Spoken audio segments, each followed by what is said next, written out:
Welcome to The Explainer. Today, we are diving into a paper that really flips our thinking on its head when it comes to the very fabric of digital space. It's called QuadMath, and it puts forward a pretty radical new way to model geometry, one that has some huge knock-on effects for fields like artificial intelligence. Okay, so let's just jump right in with a question that sounds super simple, but maybe isn't. What is 4D? Now, I bet for most of you, an answer immediately pops into your head.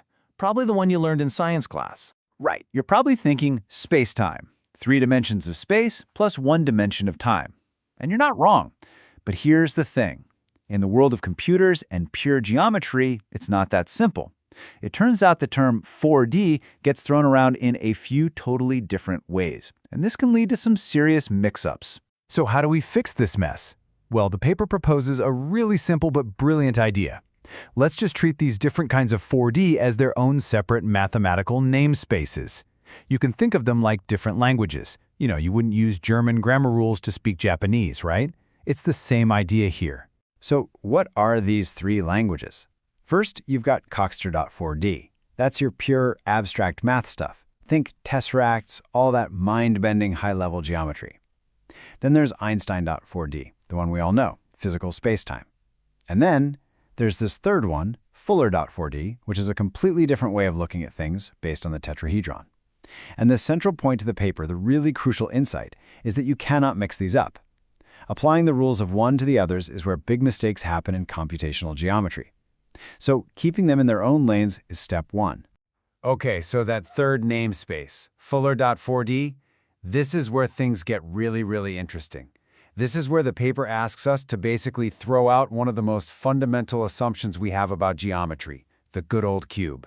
I mean, think about it. Ever since you were in school, you've mapped everything with X, Y, and Z axes, right? A grid of perfect little cubes at 90-degree angles. It's familiar, it works, but what if it's not the most natural way to describe space? Quadrays come along and say, forget the cube. The real fundamental building block of space is the tetrahedron. And what's wild is that this shape just happens to line up perfectly with the densest, most efficient way to pack spheres together. Like a pile of oranges at the grocery store. So what does that actually mean? Well, instead of thinking in 3 perpendicular dimensions, you start thinking in 4 fundamental directions, all pointing out from the center of that tetrahedron to its 4 corners. It sounds like a pretty subtle shift, but believe me, the consequences are massive. And this quote just perfectly nails the core idea. We're moving away from a system of measuring along these rigid orthogonal lines.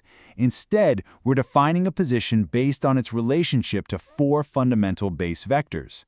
It's really less about the box and more about the underlying structure of space itself. Now, this whole directions, not dimensions thing might still sound a little abstract, but this is where it gets really cool, because this shift has this incredibly beautiful and powerful consequence. It actually cleans up the math in a way you would not expect. Think about this for a second. In our normal, everyday XYZ coordinate system, if you take the most fundamental 3D shape there is, a tetrahedron, and you give it perfect, simple unit length edges, you'd expect a nice, clean number for the volume, right? Nope. You get a messy, ugly, irrational number involving the square root of 2. It's so weird. Our most basic shape doesn't even fit neatly into our own measurement system. But what if you just change the ruler? What if, instead of trying to measure this tetrahedral shape with a cubic ruler, you just decide the tetrahedron is the ruler? When you make the tetrahedron your basic unit of volume, everything just clicks. And I mean, just look at this. All of a sudden, the volumes of these really fundamental polyhedra become these perfect, clean whole numbers. A tetrahedron is 1. A cube, it's exactly 3. An octahedron is exactly 4. No decimals, no weird square roots, just simple integers. This isn't an approximation, it's a perfect relationship. The paper calls it integer volume quantization, which is just a fancy way of saying the geometry fits. Okay, so right about now, you're probably thinking, this is really neat, but is it just some weird, isolated math island? Does it actually connect back to the XYZ stuff we all use every day? And the answer is a resounding yes. It's rigorously connected. These 2 worlds can talk to each other. The paper even provides a kind of mathematical Rosetta Stone for it. There's a specific matrix you can use that takes the 4 Quadray coordinates and perfectly converts them back into the 3 XYZ coordinates you're used to. There's even a special conversion constant, S3, to make sure the volumes line up perfectly. So yeah, this isn't just a fun curiosity. It's a rigorous, fully interoperable framework. So, this is all fascinating geometry, but what's the point? Why does any of this actually matter? Well, the ultimate payoff lands right in the middle of a field that powers pretty much our entire modern world: optimization.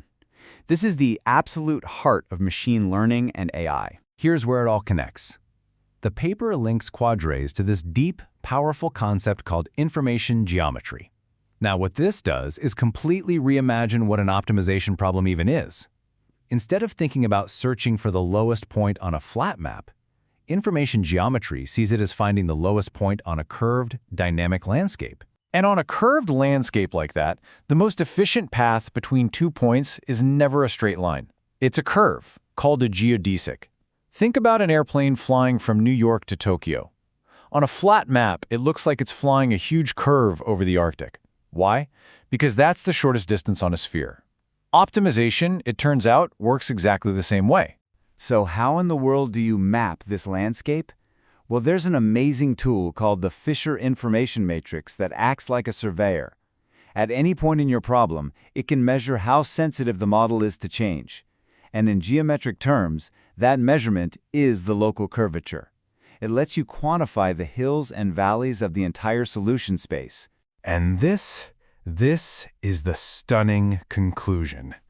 When you use this geometric language, the whole process of finding the best solution is transformed. It's no longer a clumsy search. Instead, it becomes more like a planet following its natural orbit, moving effortlessly and efficiently along that geodesic path through the curved space of the problem. For AI, this is a total game changer. Remember that clean integer-based math we talked about? That leads to way more robust calculations, far less prone to the tiny rounding errors that can completely derail complex models. And following those natural geodesic paths, that's so much more efficient than just stumbling around in the dark. What this offers is a fundamentally more stable, more natural, and much more powerful foundation for building the next generation of intelligent systems. Today's explainer was based on the paper QuadMath by Daniel Friedman. The core insight here is that sometimes the most profound breakthroughs don't come from building a faster engine, but from completely redrawing the map itself.